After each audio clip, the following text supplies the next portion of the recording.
Welcome to The Honest Media. I'm Tom Pappert, and today is December 22nd, 2016. And I hope you're having a very Merry Christmas, a very wonderful holiday. I hope you're enjoying some time with your family, some time with your friends, and some much-deserved time off work. In today's episode, we're going to discuss some of the current events, what's going on around the country, what's going on around the world. And I will later be joined by Dan Lyman of Infowars.com, and Dan is a recurring guest on the show. He's been on at least once or twice before, and he's also at citizenanalyst.net, so Infowars is a new job for him, a new position, a new platform, and I couldn't be happier for him, and I couldn't be happier to be joined by him later in today's episode. But first, I want to read an article. It's my own little claim to fame here. It was featured on Infowars.com.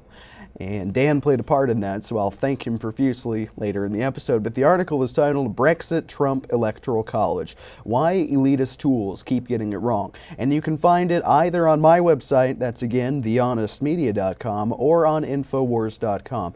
And what I tried to do in this article is, I'm just an observer, like you. I've noticed something. The media, the Hollywood stars, and the elitists, the globalists, whatever you want to call them, they keep getting this all wrong. They got the election wrong. They got the primaries wrong. They got Brexit wrong. They get every single thing wrong. They even got Ghostbusters wrong, if you want to go there.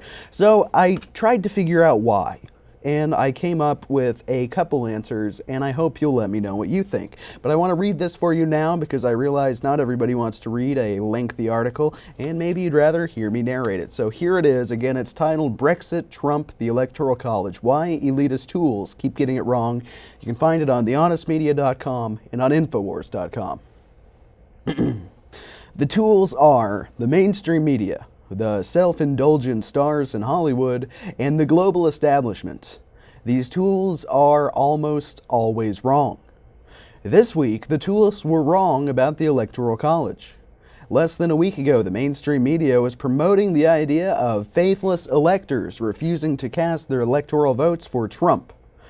The media latched on to a Glenn Beck lookalike from Texas who declared he would vote against Trump, and low-ranking Hollywood stars made a propaganda video encouraging other electors to do the same. Many who follow the news for a living became overwhelmed with the constant reports of faithless electors, and some accepted Trump might not be approved for the by the Electoral College, and the issue would instead have to go to Congress. Then, December 19th came and went, and we learned the mainstream media, the Hollywood elitists, and the global establishment were wrong again. Trump was elected with 304 electoral votes, and he was meant to have 306. Only 2 electors refused to vote for Trump, the aforementioned Glenn Beck lookalike, and another man from Texas who absurdly cast his vote for Ron Paul. However, 4 electors could not bring themselves to vote for Clinton. The tools never even gave us a hint this was a possibility. Yet Clinton actually won this contest. Trump 2, Clinton 4. Now, 6 faithless electors is fairly unprecedented in modern history, but it is inconsequential compared to the amounts of coverage given to the faithless electors who were going to stop a Trump presidency in the Electoral College. After the vote, the media was shocked. How didn't we see this one coming? What did we miss? They repeated for what seems like the 1,000th time this year. And let's just take a moment and remember some of the recent times the tools got it wrong. Jeb versus Hillary. Many in the mainstream media wanted a Hillary Clinton versus Jeb Bush election, even though Bush never had the enthusiasm of President-elect Trump, or even the enthusiasm of Ted Cruz or Marco Rubio, and even though Clinton only became the Democrat Party's nominee through an absurd system of superdelegates, many considered to be rigged, the mainstream media made no secret of promoting Clinton versus Bush 2.0. They were shockingly upfront about it. And of course, Bush would ultimately be blown out of the water by our president-elect, sparing us all from his cringeworthy debate performances. Thanks, Trump. Trump's presidential campaign. Before Trump could never win the Republican nomination, before Trump could never win the election, and before Trump would be defeated in the Electoral College, Trump was never going to run for president. The media laughed at the idea of a Trump presidential run, and late-night comedians mocked the idea of a Trump campaign. Famous people and businessmen aren't supposed to run for president. was the general criticism. The Republican primaries. After he announced, the tools became convinced Trump would never be the Republican nominee. CNN said Trump had a 1% chance. Ann Coulter was laughed off the stage for saying she believed Trump would win. And as Trump began to win the primaries, the mainstream media was still convinced Governor John Kasich would be the party's nominee. Even after Trump exceeded the number of delegates needed to secure the nomination, 1237, the tools still refused to believe Trump would be the nominee. An avalanche of articles described the Cruz campaign's effort to secure the nomination by racking up delegates. And while most people ultimately enjoyed the memes, Donald, give me the delegates, it amounted to nothing. Some of the delegates stomped their feet and stormed out of the convention center in Cleveland, and Trump went on to become the nominee with the most popular votes in Republican history. Brexit. The tools were convinced they had Brexit in the bag. Polling data showed the Remain sign in the lead as the voting began. Days before the vote, a British politician was murdered by a man initially believed to be a pro-Brexit. A fear campaign was launched suggesting the repercussions of Brexit would lead to World War III. President Obama visited the United Kingdom and told the British to vote Remain. And nearly every British politician, news personality, and entertainment figure strongly backed the Remain side. Things were so grim that UKIP leader Nigel Farage admitted defeat as the polls closed, only to be surprised by victory a few hours later. The 2016 general election. The tools completely got this election wrong, something Trump routinely reminded them during his victory tour. Hollywood, pollsters, the media, the establishment, even the sitting president of the United States were all certain Trump would never be president. They were so caught up in their fantasy, and more on this in a moment, they refused to call the election until nearly 3 a.m. the next day, even though it was obviously a blowout for Trump well before midnight. Mitt Romney for Secretary of State. Remember when Romney was going to be Trump's Secretary of State? Well, for almost a month, we had to hear about Mitt Romney's inevitable appointments as though it was already done. It was an indication Trump was going to forget his base, was abandoning his principles, and would never be able to drain the swamp. Or so the media said. In reality, Romney and Trump met a couple times and had dinner once or twice. Trump's transition team never officially released any information suggesting Romney was considered for Secretary of State. The mainstream media saw Romney meeting with Trump and ascribed their own meaning to the events. Even while Trump's former campaign manager, Roger Stone, said the two only shared dinners so Trump could, quote, torture Romney. So why do the tools keep getting it wrong, and why don't they learn? Well, after hearing this partial recounting of all the times the tools got it wrong over the past 18 months to 2 years, you might be wondering how or why this continues to happen.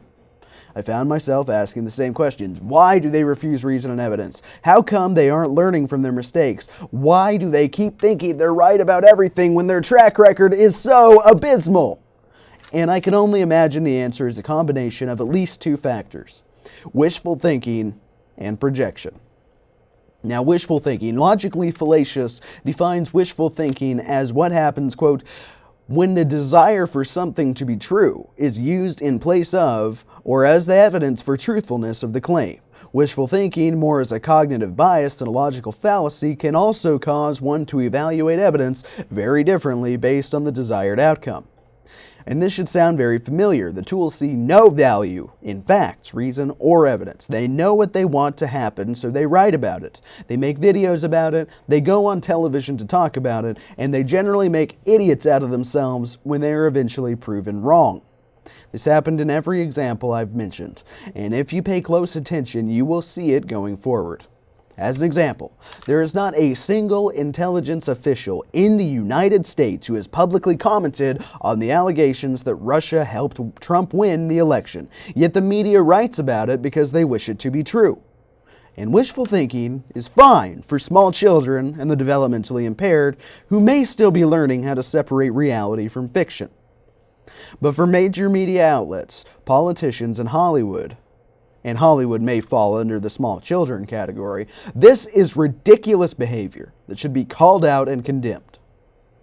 Now, projection. Projection is defined by LifeScript as a defense mechanism people subconsciously employ in order to cope with difficult feelings or emotions. And they go on to write, psychological projection involves projecting undesirable feelings or emotions onto someone else rather than admitting or dealing with unwanted feelings.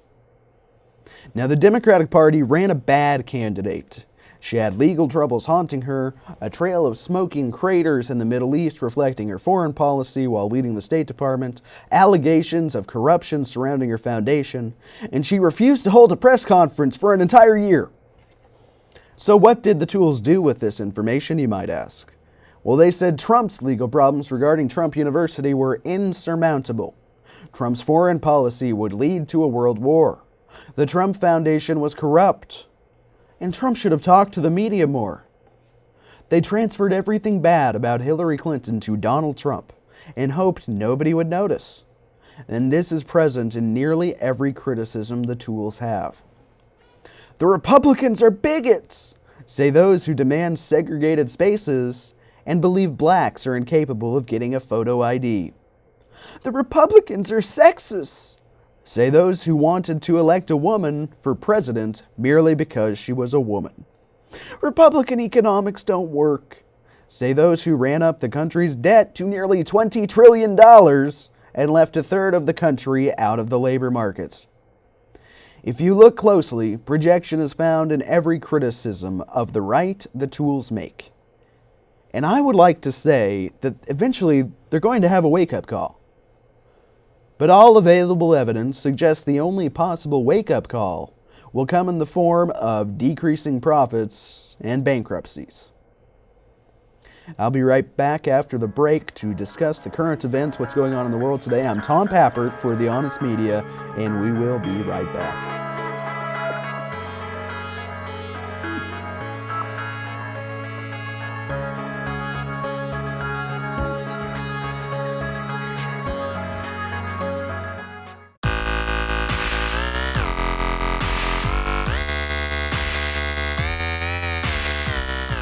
Welcome back to The Honest Media. I'm Tom Pappert. Thank you so much for joining me today. I know it's a holiday weekend, and you're spending your time with me. I do appreciate that.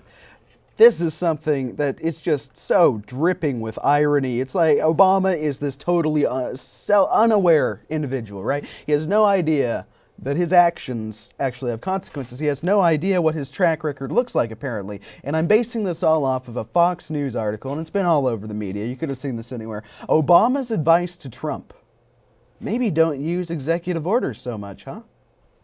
And Obama recently came out, it was in an NPR interview initially, and he said, well, you know, I think Trump should avoid using executive orders. He should be out there working with Congress. He should be getting a winning coalition, getting his ideas through Congress. Because executive orders is just no way to legislate. And just in case you're wondering why I think this is so ironic, why it's so hypocritical, this is the consolidated list of executive orders by presidents. And we're not going to go in order, just so you'll enjoy this. Actually, let's go in a reverse order here. George H.W. Bush, 166 executive orders. That's a lot, right? 166. Bill Clinton, 364 executive orders. So that's like, beyond double what the first Bush did. And the first Bush was no good president, in my humble opinion. George W. Bush, 291. So more than Bush 1, less than Bill Clinton. So, he's in the middle. Now, Barack Obama, 260. So that's not a little number. That's not a small number. That's a lot of executive orders. That's about as much as Bush put out. And everybody criticized Bush for doing all these executive orders. So I guess, and Fox News is completely right, President Obama's advice for Donald Trump basically amounts to this: do as I say, not as I do. And I would imagine part of the reason why Obama says this and gives this advice to Trump is because of Obama's 260 executive orders. The way you can get rid of an executive order, by the way, this is what Obama was talking about when he said, I've got a pen and I've got a phone. and I will do what I want to do. That's what he was talking about, just signing executive orders into law. You do that with a pen. That's the privilege of the president. And so how do you get rid of executive orders? Congress can't do anything about it. The next president comes in and he signs with a pen and a phone and says, nope, nope, nope, nope, nope. You could get rid of virtually everything in the United States government that we don't like as conservatives with executive orders. Much of Obamacare is dependent on executive orders. The Department of Education partially dependent on executive orders. Executive orders are the duct tape and paper clips that are holding Obama's government together. Of course he doesn't want Trump to get rid of executive orders. Of course he doesn't want Trump to use executive orders. And I honestly hope January 20th is fast approaching. I fully expect Trump to spend the majority of his first day in office sitting there in the Oval Office, undoing Obama's legacy one executive order at a time. In fact, I think you can pretty much count on it. I think that's what he's been saying pretty much since he started his campaign. So, sorry, Obama. I know it's sad to see your horrible legacy go out the window.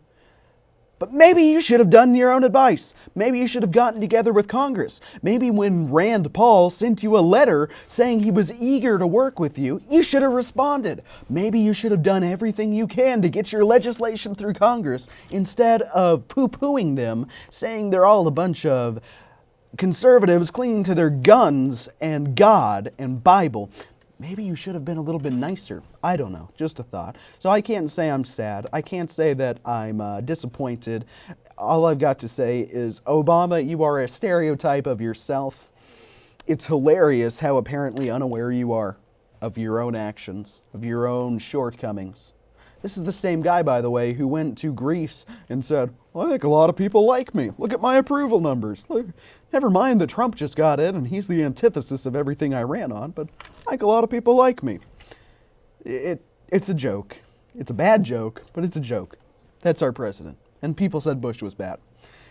So we don't have much time left this segment, but I want to talk about something that is just deeply disturbing and just, how do these people function? You know, I'm talking about Lena Dunham, who is famous, I guess, for being a disgusting human being, or otherwise known as a feminist. I don't know. In EW.com, and it's been all over. She talked about this, I think, the first time in her podcast. Lena Dunham wishes she'd had an abortion. How does that even work? Okay, so Lena Dunham stirred up controversy during a recent episode of her podcast by saying she wishes she'd had an abortion. I sort of jumped. I haven't had an abortion, I told her. I wanted to make it really clear. As much as I was going out and fighting for other women's options, I never myself had an abortion, recalled Dunham, 30. And I realized that even when I was carrying within myself a stigma around this issue, even I, the woman who cares as much as anybody about a woman's right to choose, felt that it was important to let people know that I was unblemished in this department. She commended her brave loved ones who have had abortions for their bravery and self-knowledge, adding that she has realized the need to put her own stigma surrounding the issue in the garbage. She concluded, now I can say that I still haven't had an abortion, but I wish I had. Yeah, that's a thing. People want to go out and have an abortion, but you know, Lena Dunham, in order to have an abortion, I think you first have to get pregnant. And in order to get pregnant, unless you go in the sperm bank route, I think men have to find you attractive. We'll be right back after the break. I'm Tom Papert for The Honest Media.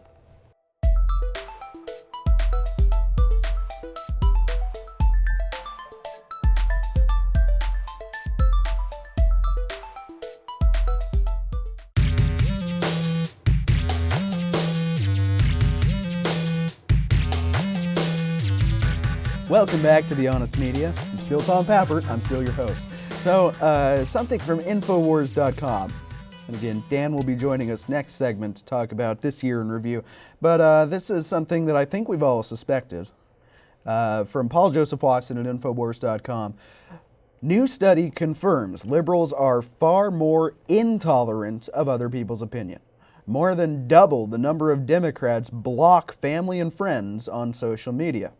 A new study confirmed what we all know, but what leftists loathe to admit. Liberals are far more intolerant of other people's opinions. A survey from PRRI found that political liberals are far more likely than conservatives to say they removed someone from their social media circle due to what they shared online.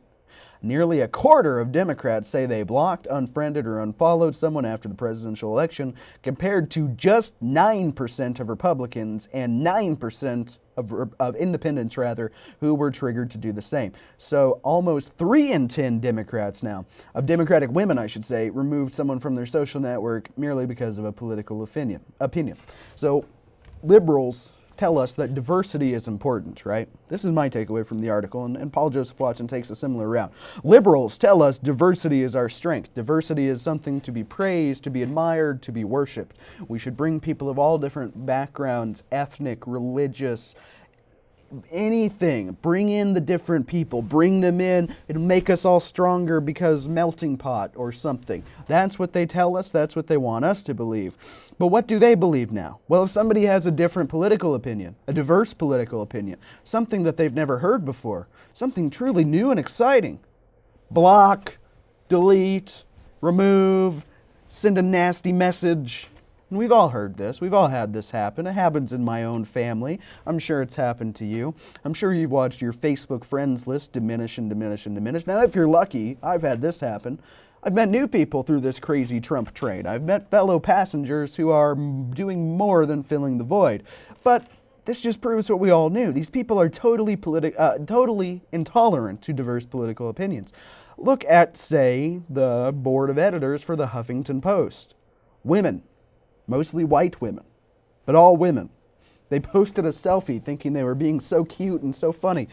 And everybody just kind of stood there and said, wait, I thought diversity was a strength. I thought diversity was good. Why do you have majority white women running your editorial board? Where are the conservative Christian men? And I would wager there's a similar story to be told at the New York Times. How many conservatives do you think the New York Times has writing articles? Now, you can say that the right is guilty of this too. You can certainly try to make that case, that Fox News should have a token liberal, or should have, but the difference is the right, those of us on the right, we don't go around preaching this garbage. We don't tell you that conservative is a strength, we don't tell you that diversity is our strength. We tell you conservatism is our strength. We don't tell you diversity is a strength. We don't tell you that we have to be diverse to be happy. This is a bunch of nonsense that leftists put out. So leftists say diversity is a strength, yet they have absolutely no diversity of opinion within their editorial boards, within their networks, within their communities, and in their personal lives. When their friends and family are simply sharing their beliefs, they delete them, versus 9% of conservatives. And shame on you, 9%. What are you people doing? Don't do that. Don't do that. You should all, because it's the free market of opinions. And this is my honest and earnest belief. There is no opinion that is hate speech. There is no non-violent speech that is hate speech. It should all be in the free market of opinions. Because that way, people who have high intelligence, high verbal skills, and love to argue can sit there and tell you why you're wrong. And by putting this idea into the market of ideas, and other people criticizing it and telling them they're wrong, you're not excluding anybody. You are having a diversity in opinions. However, you're doing it in a safe way. You're not demonizing something. You're simply informing people why it's wrong through discourse. You see, it's the difference between banning something you don't like and educating people as to why you don't like it and why it should be avoided. And this is something the liberals kind of, they're big on this when it comes to teaching children how to have sex. They're not big on this when it comes to political opinions being diverse. So we'll move to something that I know you've all heard of by now, but I want to give you my take on it. This is from the Daily Mail, and it came out, it's already not new, and we'll be quick. But a screaming lawyer chases down Ivanka Trump and yells at her as she sits with her kids on flight to Florida. And his Hillary supporter husband boasts about the verbal attack before they're kicked off. Tolerant liberals, right? Loving a diversity in opinion. Ivanka Trump gets a lot of flack on the right because she's not conservative enough. She believes in the wage gap, which is a complete logical fallacy. Women make different decisions than men, so they make less money than men. Ivanka gets a lot of flack for being a little bit lefty, being a little bit liberal. People are a little bit worried about her influence over her father's administration because of this. Yet, liberals who love diversity of opinion, yell at her, say vulgar things to her, chase her through an airport. This is a Jewish woman, by the way, because they think she has bad opinions, or they think her dad has bad opinions. So diversity is our strength, so long as you are a leftist and never disagree. We'll be right back on The Honest Media. I'll be back with Dan Lyman of Infowars.com. He's also at citizenanalyst.net. We're going to kind of do a year in review, and I think it'll be a lot of fun. I think you'll enjoy it. I'm Tom Pappert, and I'll be right back with Dan Lyman. This is The Honest Media.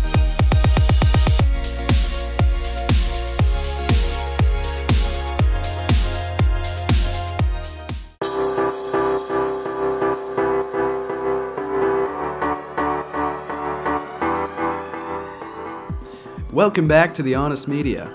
I'm Tom Pappert, and I'm here with Dan Lyman, who I told you would be joining us. What I didn't tell you is that he is in sunny Florida, making us all jealous as he soaks up some sun. And Dan is now a writer with Infowars. The last time he was on the show, we mentioned he had some big news coming up the pike, and this is it. He's at Infowars now. He's a big league journalist traveling all across the United States, currently camped out in his home of Florida, soaking up some sun because this is our one solace. We may be cold here in Kansas, but he's typically from Iceland.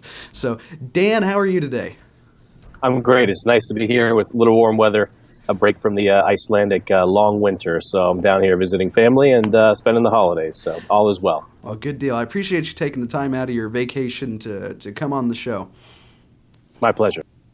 So 2016, the current year has really just been one for the record books, right? What is your impression or thoughts now that we're getting to the end of the current year?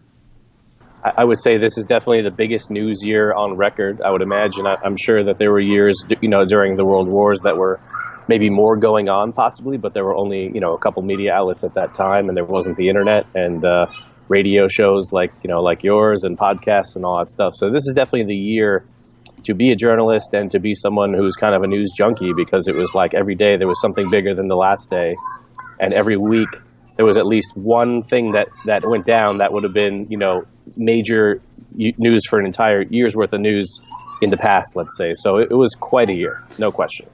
And it does make you wonder, you mentioned in the past news happened and there was stuff like this, but I almost wonder if it's just because the internet, the alternative media, people like yourself at Infowars, and you're kind enough to put me in the basket of deplorables as well, but people like us, it makes you wonder how much news people just missed out on because there weren't journalists out there willing to cover it.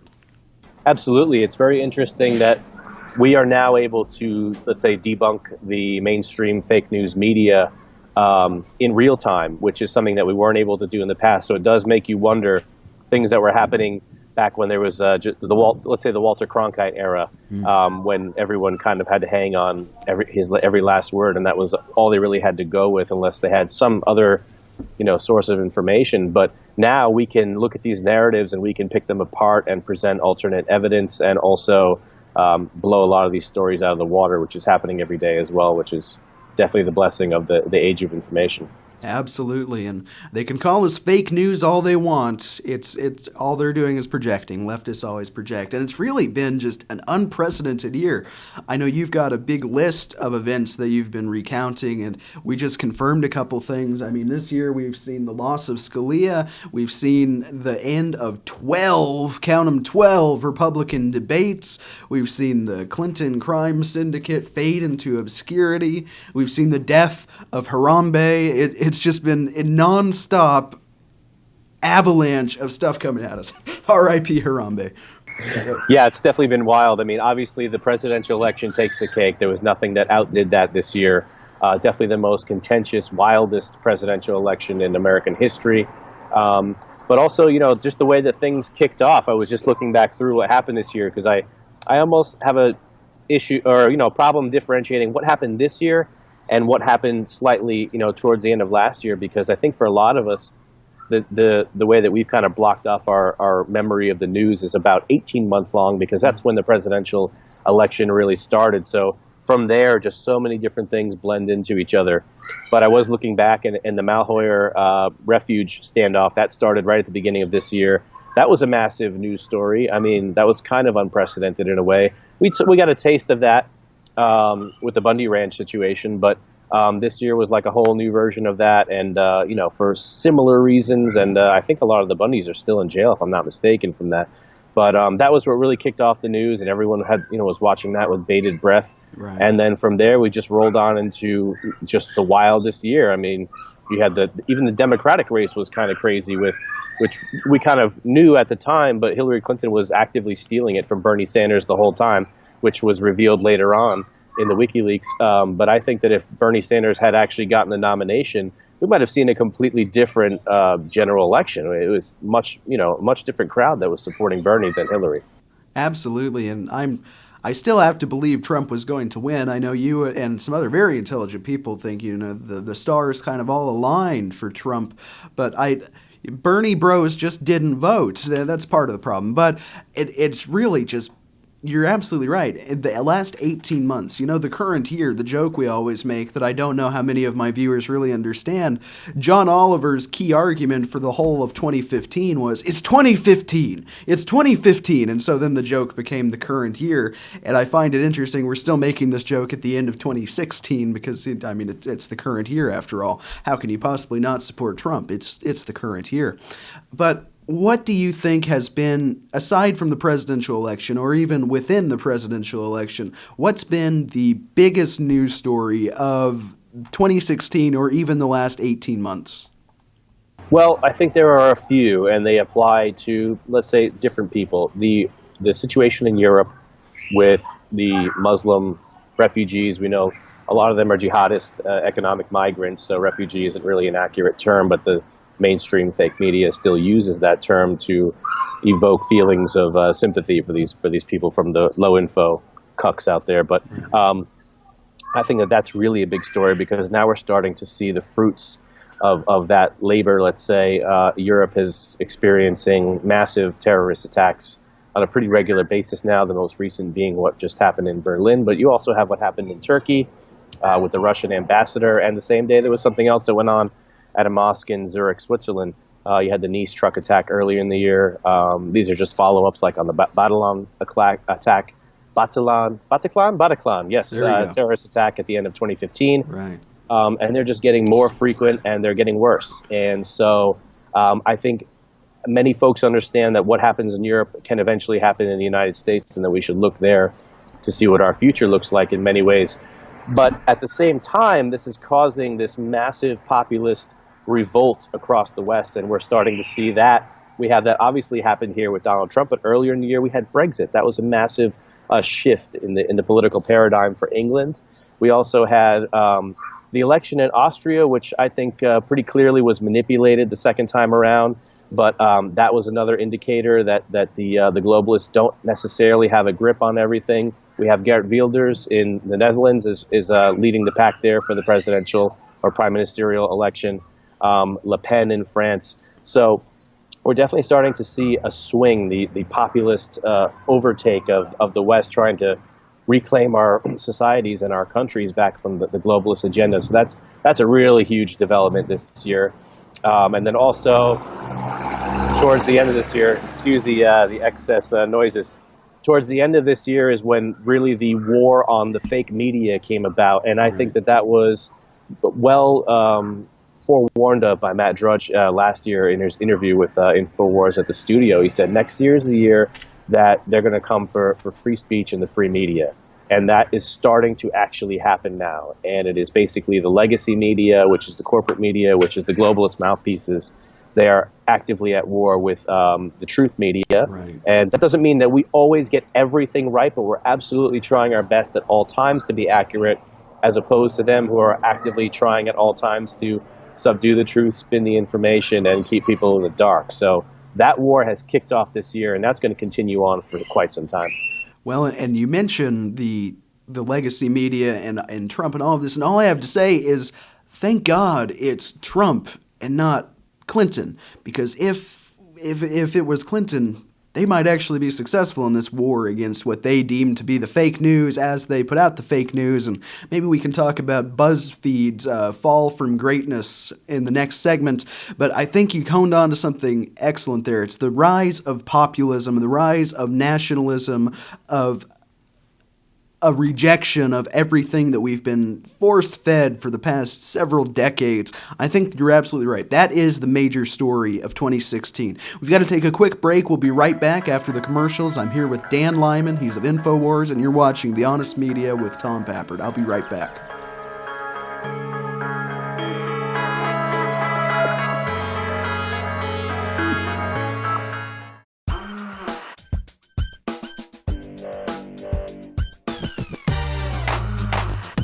Welcome back to The Honest Media. I'm here with Dan Lyman of InfoWars, and we're discussing some of the biggest stories of 2016, of the current year. Now that we're almost out of time, we've got about a week and a half left of 2016, and it has been one insane ride. As we were saying, we've seen the rise of populism, the rise of nationalism, the return to normalcy, and I wonder, in a sick sense, if we can actually thank Angela Merkel for a lot of this, because I don't know if we would be seeing this kind of pushback without this woman, and of course the United States for destabilizing the Middle East, but without this woman destroying her own country, Europe, and bringing the European Union down as a whole.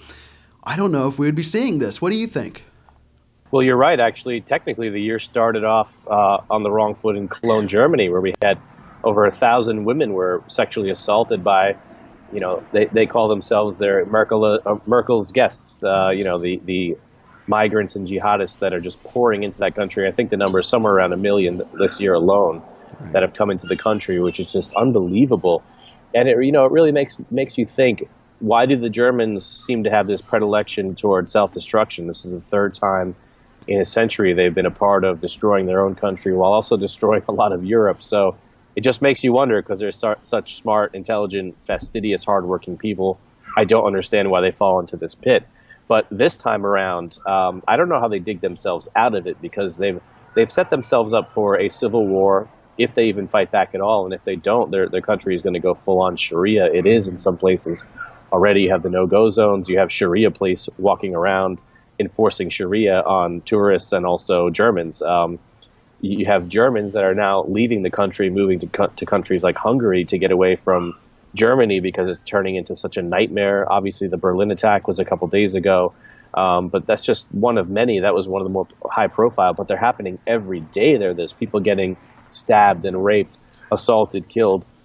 It's unbelievable. So I can't imagine where it goes for them, but there's no outlook, in my opinion, that is rosy. I think you're absolutely right. And one part of 2016 that correlates exactly to what you said is John Kerry coming out, I believe it was Kerry, and saying, it would help if the media wouldn't talk about these terrorists. It would help if they would ignore these horrible terrorist attacks and pretend they're not happening. And I think after he said that, you can tell me what you think, certainly, but it seems like the reporting kind of stopped. It wasn't a terrorist attack, it was a truck attack. Or they just wouldn't talk about it at all, as you mentioned. Is that something that is happening in what they think is the real media?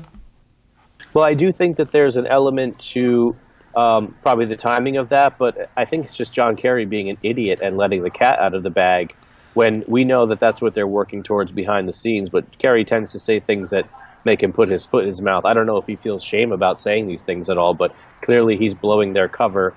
So we know that those things have already been happening. We know that, a former member of the Stasi is now in charge of Facebook patrol to see who's saying negative things about, who's coming in and out of the country.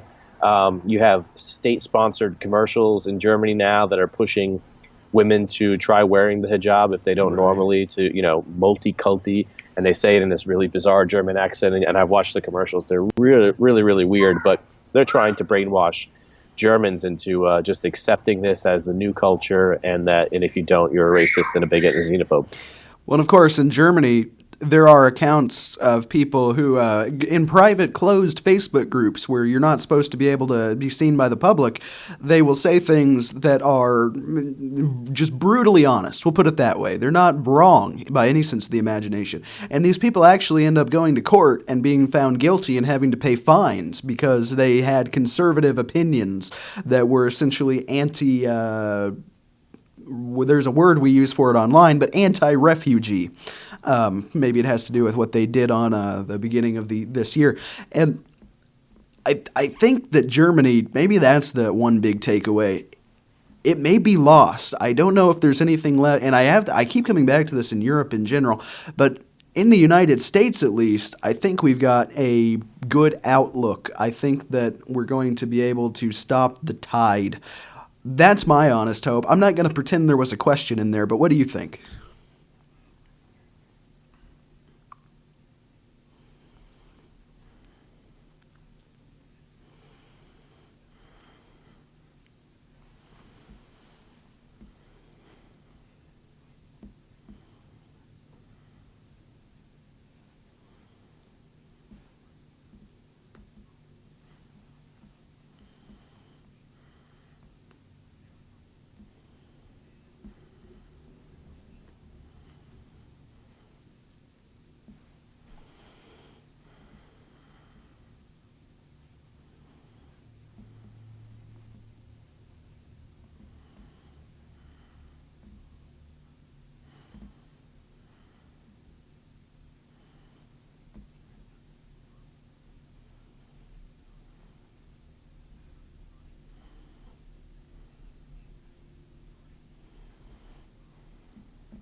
I think you're right. And I think especially, a lot of them, as we mentioned earlier, are really shopping for benefits. They're looking for the best welfare that they can get onto because they can make more in a year on welfare in Germany than they can make in 20 years working as hard as they possibly can back home in, say, Somalia or Iraq or wherever they come from. Or even work. Or even working. That's absolutely right. You think American welfare is bad? My God, read about these people. American students can go to Germany and just be a student for free. Yeah, that is not a recipe for disaster somehow. I wonder, and we've got about a minute and a half left in the segment, then we need to take a break, but do you think this year marks the death of the mainstream media's ability to feed us narratives? Definitely, they have lost their power over the people. Let's say they still have plenty of people that pay attention to them and that buy their narrative, but those people are becoming fewer, and the grip on them is either tightening on a small segment of people who will never release, never be released from that hold.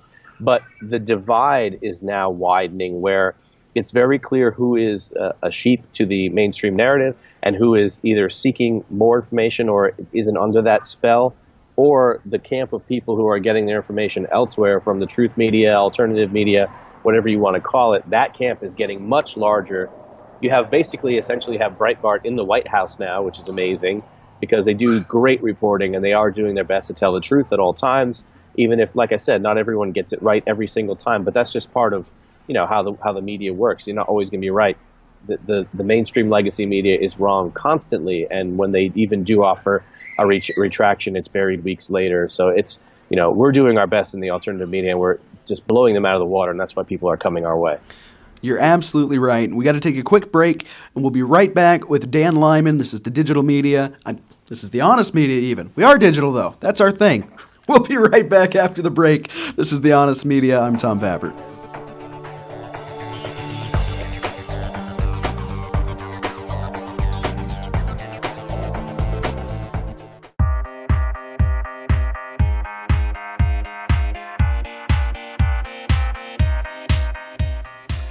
Welcome back to The Honest Media. I'm Tom Pappert here with Dan Lyman, and we are discussing the ups, the downs, the highlights of 2016. And in the break, Dan brought up something that I haven't forgot about it. Rather, I try to ignore it.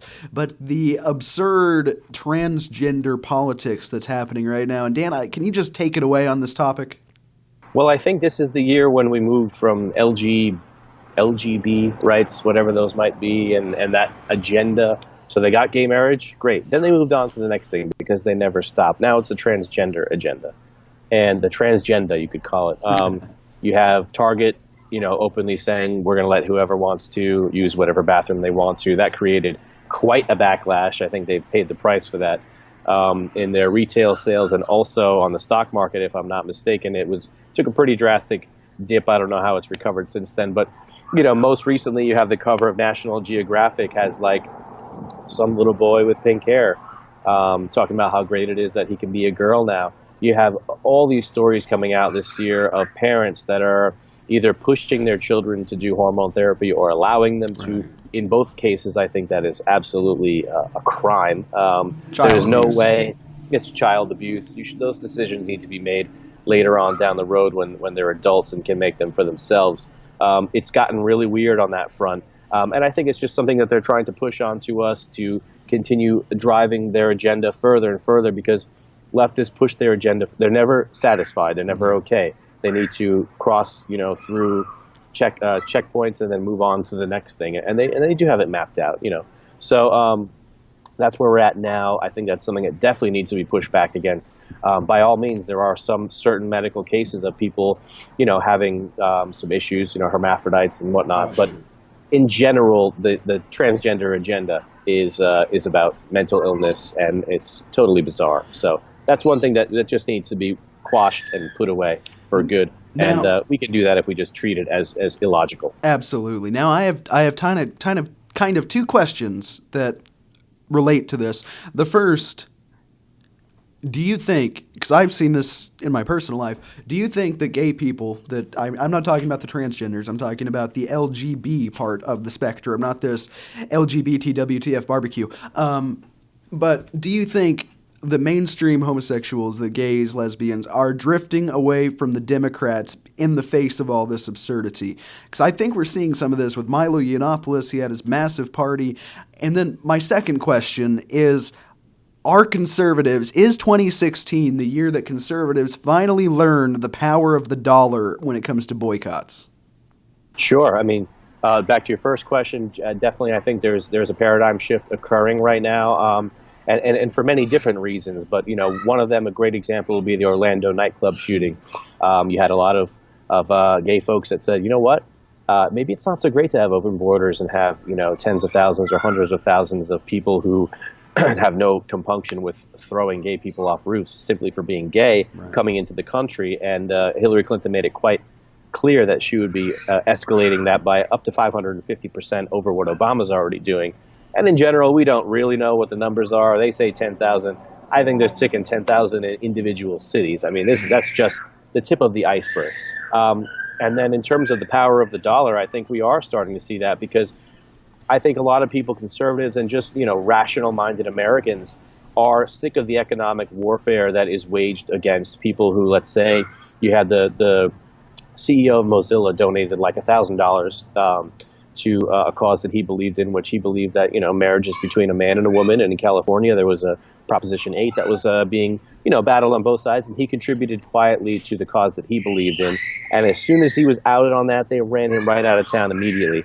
You have the gay wedding stuff with bakers and pizza shops and whatnot. And anytime a story like that gets pushed out to the front, they suffer the wrath of the whole entire world, essentially, in just really disgusting fashion, and death threats, and it's just wild. So I think at this point, conservatives in general are not as unhinged and violent as leftists, and they're not going to go throwing around death threats. Not saying that a few might not, but in general, we prefer to economic warfare as well.